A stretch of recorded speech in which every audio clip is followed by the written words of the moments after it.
दोस्तों, सबसे बड़ी खबर निकलकर सामने आ रही है यूपी से। नेहा सिंह राठौर, जिन्होंने ये गाना गाया था यूपी में काबा, उस गाने के चलते कल देर शाम उनके घर पुलिस पहुंची। नेहा सिंह राठौर ने जो गाना गाया था यूपी में काबा, उस गाने से हमारे यूपी के मुख्यमंत्री आदित्यनाथ खुश नहीं हैं और नेहा राठौर पर पुलिस केस दर्ज कर दिया गया है दोस्तों। और केस ये है कि समाज के अंदर वहमनस फैलाने का। और दोस्तों, दूसरी खबर ये है कि एक वीडियो वायरल हुआ था जिसमें बागेश्वर धाम के धीरेन्द्र शास्त्री के भाई एक दलित की शादी में गए थे और उनके एक हाथ में कट्टा और दूसरे हाथ में सिगरेट थी। दोस्तों, इसी दौरान बागेश्वर धाम के धीरेन्द्र शास्त्री का बयान सामने आया है जिसमें वो कह रहे हैं कि इस मामले को मुझसे ना जोड़ा जाए। यहाँ सवाल ये उठता है कि जब ये भाई आपका है तो इस मामले को आपके साथ क्यों ना जोड़ा जाए। इससे पहले हम अपनी पहली खबर की ओर चलते हैं। इससे पहले अगर आपने हमारे चैनल को सब्सक्राइब नहीं किया है तो हमारे चैनल को सब्सक्राइब करें। चलिए दोस्तों, तो पहली खबर ये है कि नेहा सिंह राठौर पर उस गाने के चलते यूपी पुलिस की दबिश। दोस्तों, क्या गलत किया था नेहा ने जब कानपुर देहात में बुलडोज़र चला था। और यही नहीं, जिस घर पर बुलडोज़र चलाया गया था वो घर नेहा और प्रमिला नाम की ये दोनों ब्राह्मण महिलाओं का था और दोनों बुलडोज़र के नीचे दबकर मर गई थी। और उसी घटना के चलते नेहा राठौर ने यूपी में काबा गाने में सरकार और प्रशासन से सवाल किया था। दोस्तों, यहाँ पर एक सवाल ये उठता है कि क्या कोई व्यक्ति अपने दुख दर्द बयां भी नहीं कर सकता। आखिर क्या कसूर था नेहा सिंह का जो उनके घर पुलिस का नोटिस आया है। क्या अब लोकतंत्र में कोई सरकार या प्रशासन से सवाल भी नहीं कर सकता।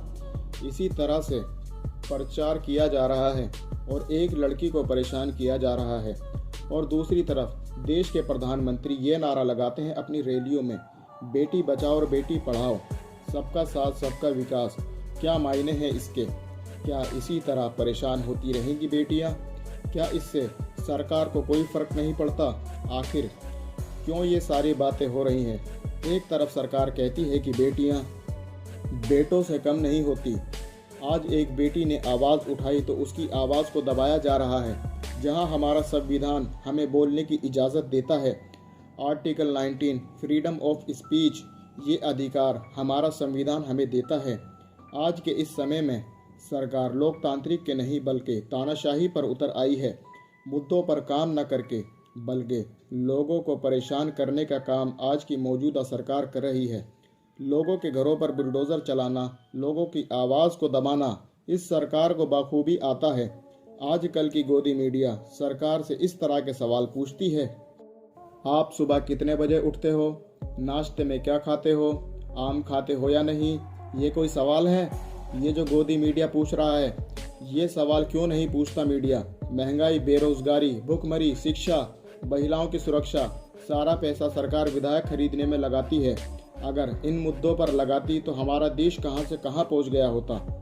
आज आटे का रेट 35 रुपये प्रति किलो है। तेल के भाव भी आसमान को छू रहे हैं। मजदूर वर्ग के लोग अपना गुजारा कैसे चलाएंगे। लोगों के पास काम धंधे नहीं हैं।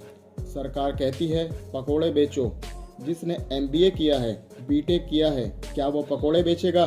और दूसरी तरफ एक लड़की जो अपनी आवाज़ के तेज पर सवाल पूछती है सरकार से, वो आज लोगों की दुश्मन बन गई है। दूसरी तरफ ये आदमी, आप लोग जानते होंगे, ये है बजरंग मुनि, जिसने कुछ दिनों पहले मुसलमानों के नरसंहार की बात की थी। ये शख्स उत्तर प्रदेश के सीतापुर में रहता है। यहाँ सरकार अपनी और पुलिस अपनी आंखें क्यों मूंद ली। जिसने इतना भड़काऊ बयान दिया है जिसके बाद सांप्रदायिक दंगे हो सकते थे, आखिर पुलिस ने कार्रवाई क्यों नहीं की इस आदमी पर। और दूसरी तरफ सरकार से सवाल पूछने पर एक लड़की पर पुलिस नोटिस भेज देती है, कार्रवाई करती है, तो दूसरी तरफ बजरंग मुनि, इस पर क्यों कोई कानूनी कार्रवाई नहीं की गई अभी तक। दूसरी तरफ सुप्रीम कोर्ट के सरकार के सॉलिसिटर जनरल ने उसे सम्मानित व्यक्ति बताया है। दोस्तों, दूसरी बड़ी खबर यह है कि धीरेन्द्र शास्त्री के भाई ने एक दलित की शादी में जाकर उसे गंदी गंदी गालियां दी और उसके एक हाथ में सिगरेट और दूसरे हाथ में कट्टा था। शादी में जाकर बागेश्वर धाम के भाई ने उस दलित लड़के को माँ बहन की गंदी गंदी गालियां दी, उसे जान से मारने की धमकी दी, जिसके बाद वीरेंद्र शास्त्री कहते हैं उस घटना को मुझसे ना जोड़ा जाए। आखिर क्यों ना जोड़ा जाए? क्या वो आपका भाई नहीं है? दोस्तों, आज की खबर में बस इतना ही। मिलते हैं अगली खबर में। अगर खबर अच्छी लगे तो हमारे चैनल को सब्सक्राइब करें। जय हिंद।